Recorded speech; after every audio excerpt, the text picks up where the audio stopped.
Kaya, na-miss ako ni Tali. Hindi siya. Yan. So, purihin po ang Panginoon sa Guribang Church dahil nag-uumapaw. Maraming mga ginamit ng Lord. Kinikilabutan ako. Si Ging, pasalamatan natin si Ging. Yung mga taga Maynila na ginamit ng Panginoon, at hindi lang po yan sa mga taga Kadikitan, lahat po kayo na ginamit ni Lord, mga Kadikitan Church, San Pugo Church, Wasid, lahat-lahat ng church na nagbigay.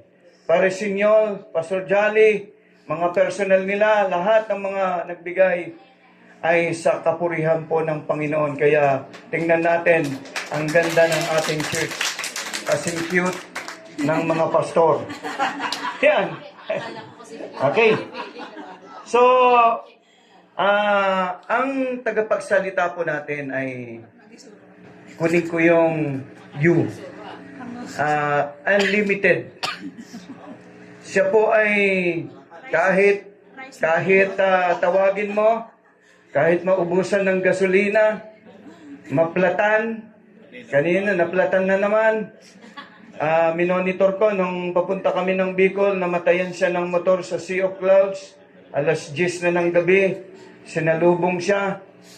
Ganon siya ka-dedicate. Kahit iiwan ang pamilya na medyo hindi gandang kondisyon para lang magampanan ng paglilingkod ng Panginoon.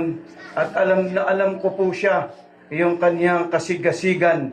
Hindi po siya matatawaran.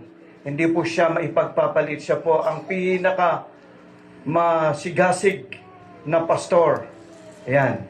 At siyempre, sumusunod lang sa akin ng kaunti. At siya po ay kasalukuyang chairman ng Bukalot Bible Christian Fellowship. At naka 12 years na po siya. Grabe.